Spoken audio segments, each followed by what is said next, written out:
ঈদের শপিং এর বাজেট কত? আর এই যে বাজেট বেশি তো করতে পারি না, 3 লাখের মতো বাজেট করা হয়েছে।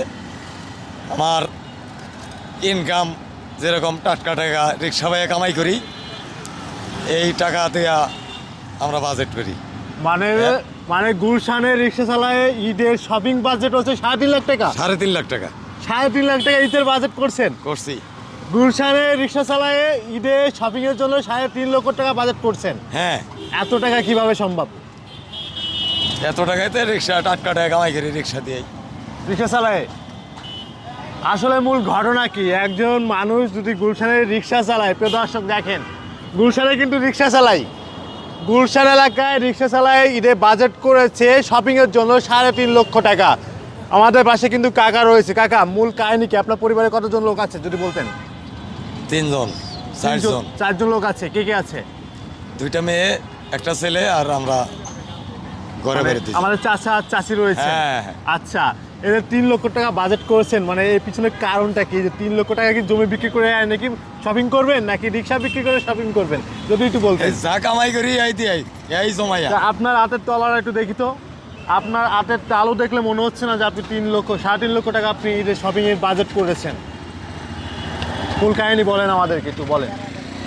মানে ও অনেকেই দেখি আমরা শপিং করে 3 লক্ষ টাকা, যারা ধনী আছে তাদেরকে টার্গেট করে কি বলেছেন, নাকি সত্যি করে কি কাহিনী একটু বলেন তো শুনি।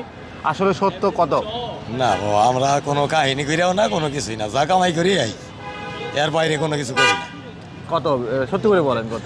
না, আপনি একদম মনের থেকে বলেন যে বাবা জামা বাজেট এত টাকা আছে, আমরা গরিব মানুষ, সেই হিসেবে আপনি এখন বলতে গরিব পারেন। মানুষ আমরা 5-10 হাজার 20 হাজার টাকাই তো আমরা কামাই করতে পারি। বুঝলেন নাই আমার কথাটা বাবা? এইতরই আমরা তাই করতে পারি না। এই যে টাইমটা এখন আমাদের, এখন বাবা আমাদের চলাই কঠিন।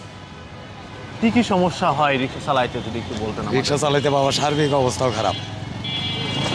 সার্বিক অবস্থাটা আমার খুব দুর্বলা। মানে আপনি দুর্বল হয়ে পড়ছেন। হ্যাঁ। আগের মতো আর রিক্সা চালাইতে পারেন না? পারি না। পারেন না। হ্যাঁ। প্রতিদিন কয় টাকা ইনকাম হয়? ওই 500, 600, 700। 500 টাকা, 700 টাকা। রিক্সা কি আপনার নিজের? না, আমি ভাড়া রিক্সা চালাই। ভাড়া রিক্সা চালান? জি। রিক্সা কত ভাড়া দেন আপনি? 120 টাকা। 120 টাকা। আর মনে করুন থাকে 400 টাকা, সেখান থেকে মনে করলাম আপনি 500 টাকা ইনকাম করেন প্রতিদিন। হ্যাঁ। মাসে হয় 15,000 টাকা। 15,000 টাকা। 15,000 টাকা। এখানে বাসা ভাড়া আছে, খাওয়া আছে। হ্যাঁ। ফ্যামিলিকে নিয়ে কি ঢাকাতে থাকেন? না, ফ্যামিলি বাড়িতে, আমি একাই থাকি। বাড়িতে থাকে সবাই, পরিবারকে দেন? পরিবারকে টাকা দিয়ে কাছে কত হ্যাঁ। টাকা রাখেন আপনি? আমি কাছে কোনো টাকা রাখি না, যা কামাই করি অমনি বিকাশ আছে বাড়িতে মোবাইলে, ওইটা দিয়ে ছেড়ে দিই। বিকাশে দিয়ে দেন? হ্যাঁ। আচ্ছা কাকা, এই যে রিক্সা চালান, অনেকে আছে না আপনাদের সাথে খারাপ ব্যবহার করে, এই বিষয়ে যদি একটু বলতেন। অনেকে না, আছে না 10 টাকা ভাড়া চাইলে একটু বেশি কথা বলে, গালিগালাজ দিয়ে, এমনকি গায়েও হাত দিই, হ্যাঁ। আমরা দেখেছি। যদি হ্যাঁ। এই বিষয়টা যদি আমাদেরকে একটু বলতেন। বাজান, আমি কিছুদিন আগে একটা ভাড়া পাইছিলাম আপনার মগবাজারের। আমাকে এখান থেকে নিয়ে গেছে 150 টাকা ভাড়া কইয়া, আমাকে যে 80 টাকা ভাড়া দিয়ে চলে গেছে। 150 টাকা ভাড়া করে আপনাকে এখান থেকে নিয়ে গেছে, আমার 80 টাকা ভাড়াতে চলে গেছে।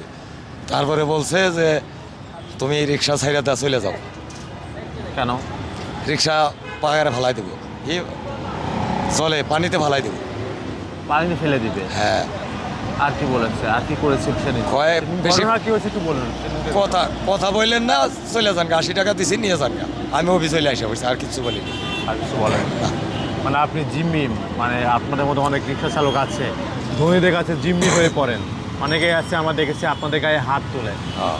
10 টাকা ভাড়ার জন্য। গুলশান এলাকায় এরকম কোনো ঘটনা ঘটে কিনা? না বাবা, এটা আমি এখানে পাইনি। গুলশান এলাকাতে পান না না? পাই। কিন্তু অন্য জায়গায় পেয়েছেন? হ্যাঁ। আচ্ছা, গুলশানে তো অনেক বড় লোকরা থাকে, গুলশান বনানীতে অনেক মানুষ থাকে, বড় লোক, ধনী। তারা কি কখনো 10 টাকা 20 টাকা আপনাদেরকে বাড়িয়ে দেয় কিনা? হ্যাঁ, বাড়িয়ে দেয়, কতজন বাড়িয়ে দেয়, হঠাৎ করে বাড়িয়ে দেয়।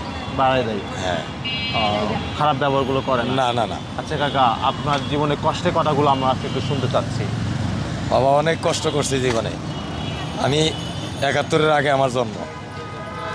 আমার, আপনারা জানেন কিনা বলতে পারবো না, নোংরখানা ছিল। ওই সময় নোংরখানা ছিল। আমি এই ফুটি পানি ভেঙ্গিয়া, ছোট তখন গলা ফুটি পানি ভেঙ্গিয়া খাল পার হইয়া যাইয়া ওই কাঁচা আড়া দিত, এই আড়াগুলাই না বাড়িতে আমি খাইতাম, মার কাছে দিতাম, মা আমার রুটি বানাই দিত, খাইতাম। তারপরে বাবা মানুষের বাড়িতে আমি খালি ভাত খেয়ে পরিশ্রম করেছি, কাজ করেছি। তারপরে প্রথম বেতন আমার ছিল 700 টাকা বৎসর। বেতন ছিল 700 টাকা, 700 টাকা বৎসর। মানে বুঝলেন না, বছরে? হ্যাঁ, একটা বছরে 700 টাকা বেতন ছিল আমার। বছরে 700 টাকা? টাকা দিবেই না, পরে কয় যাও কিছুতেই রো থাকো, কাজ করো। পরে এইভাবে 700 টাকা ঘুরে আমি 1 বছর কাজ করছি। তারপরে বিয়ে করাইলো বাবা মায়, কোনো ডিমান্ড আমি পাই নাই। ওই পরিশ্রম করি চলি, পরিশ্রম করি চলি। 2টা মেয়ে আল্লাহ রহমতে আপনাকে তো এখন যাই কিছু করি, বিয়ে শাদি দিছি। একটা ছেলে ইন্টারে পরীক্ষা দেবো, এই তৈরি আপনাদের কাছে আমার চাওয়া পাওয়ার এই তৈরি আছে, আর কিছু না। কাকা, এই যে সামনে একটা ঈদ, তাই না? ঈদে তো অনেক মানুষের অনেক রকম স্বপ্ন থাকে, যে আমার ছেলেকে এত টাকা শপিং করে দিব, আমার মেয়েদেরকে এত টাকা শপিং করে দিব, নিজের জন্য কিছু কেনাকাটা করব। এই স্বপ্নগুলো কি আছে কিনা আপনার, যদি একটু বলতেন। অবশ্যই বাবা, পোলারাও তো 2000-3000 টাকা দিতে হইব আমার। কারণ আয়ের একটা ছাত্র, তার 3-4 হাজার টাকা না দিলে আমার চলবে না। চলবো না। না।